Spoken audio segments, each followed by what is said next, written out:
Dr. Nathaniel Soares, cirurgião plástico, membro da Sociedade Brasileira de Cirurgia Plástica e o médico responsável pela minha cirurgia e também meu amigo. Isso mesmo. Dr. Soares, quais as opções mais utilizadas hoje para reconstrução mamária depois da mastectomia radical, ou seja, da retirada total do seio? Bom dia, Meg. Que bom lhe rever. É sempre uma alegria tê-la aqui no nosso consultório. Quando se faz a mastectomia radical, nós temos a reconstrução da mama, que é necessário ser feito, né? Porque a mama ela é uma parte fundamental que ela reforça a própria identidade feminina, então ela tem que ser feita. E como ela pode ser feita? Nós temos algumas opções. Nós podemos ter a reconstrução com retalho do grande dorsal, que é uma musculatura dessa área do dorso, em que nós fazemos uma rotação do retalho para a reconstrução.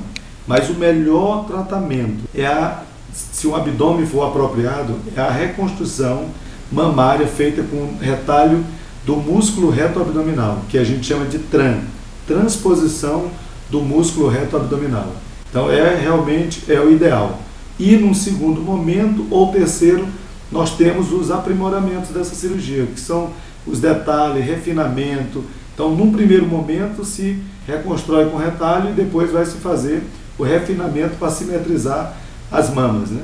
Para ficar mais ou menos bem próximas uma da outra.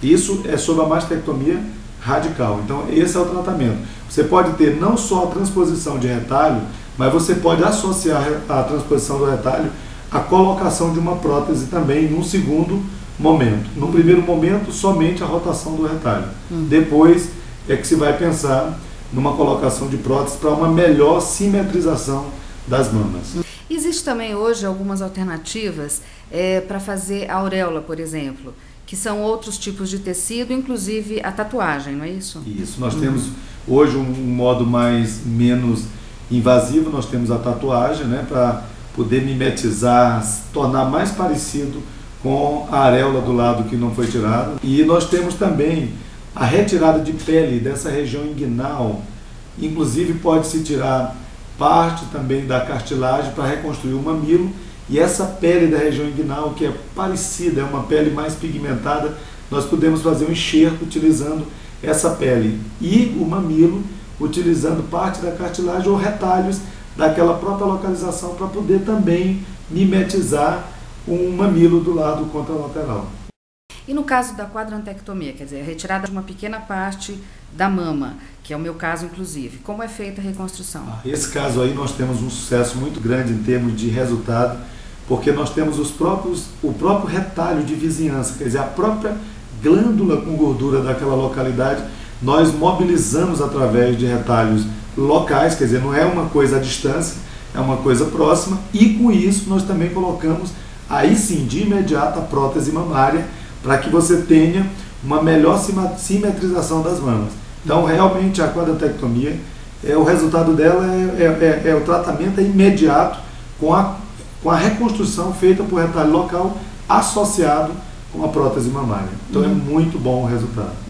Você diz, por exemplo, que trabalha juntamente com o Dr. Farid, com o mastologista. Então, hoje a gente pode dizer que a plástica e construção, ela faz parte do tratamento do câncer de mama? Completamente. Uma combinação muito apropriada do mastologista, que vai diagnosticar, que vai fazer a retirada, né, daquela área tumoral, que vai fazer o esvaziamento ganglionar se necessário, mas é necessário a participação do cirurgião plástico para que a gente possa ter o melhor resultado também estético. Por quê? Não adianta só tratar o câncer, nós temos também uma estrutura mamária que foi, digamos, mutilada ou foi agredida pelo procedimento cirúrgico necessário. Então nós temos que ter essa reconstrução para uma melhor autoimagem, uma imagem positiva que o paciente vai ter frente ao espelho. Então a mama, ela é fundamental, e o que nós podemos fazer para suavizar, para amenizar os efeitos emocionais, é fundamental que, associado ao mastologista, entre um cirurgião plástico também para o melhor resultado.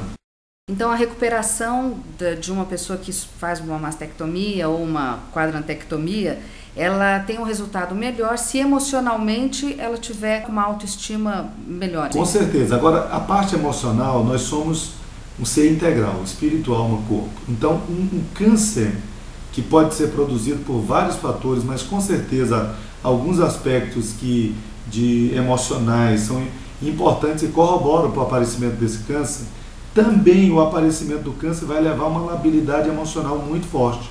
Isso é fundamental, um apoio psicológico, não só de um profissional como psicólogo, mas o próprio médico, seja ele mastologista, seja ele cirurgião plástico, dando um suporte para esse paciente. Para quê? Para que ele possa, através desse enfrentamento da doença, através do enfrentamento que ele vai ter do procedimento cirúrgico, ele possa ter um suporte, uma melhor recuperação. Então, Meg, é fundamental isso, a gente sempre coloca um suporte familiar, um suporte espiritual e esse suporte do médico. É mais do que apenas mexer numa estrutura mamária. Eu, Dr. Farid, um mastologista e cirurgião plástico, nós atuamos fortalecendo a área espiritual e emocional do paciente para que ele possa enfrentar as outras modalidades de tratamento, como a quimioterapia e a radioterapia, se for indicado. Então, é fundamental esse trabalho combinado e esse trabalho de ver o paciente como um ser integral, espírito, alma e corpo. E, com certeza, com isso, esse paciente ele recebe esse suporte, enfrenta melhor essa doença e ele vai ser, com certeza, um agente de suporte para outras pessoas que estiverem ao lado e estiverem também passando por essa situação. Muito obrigada, Dr. Soares. Estou falando aqui da Asa Norte de Brasília para o Mamma Mia. Que Deus abençoe você, Meg, que nós possamos continuar sendo esses amigos, né? E possamos também suavizar o sofrimento de tantas mulheres e que com certeza a medicina evolui tecnicamente, mas nada vai substituir uma boa palavra, um ombro amigo, um fortalecimento. E para aquele, com a semelhança de você, que passou pela situação, nada melhor do que essa experiência e essa vontade de viver e de fortalecer os outros. Continue com esse caminho, eu acho que é por aí, não temos outra forma de olhar o nosso semelhante. O próprio Cristo já diz mesmo, né? Amar o teu próximo como a ti mesmo. E você é uma expressão desse amor próprio, visando sobretudo o amor daqueles que estão à sua volta, sobretudo dos pacientes que estão sendo mastectomizados e que têm o enfrentamento de tantos procedimentos que são indicados. Que Deus lhe abençoe.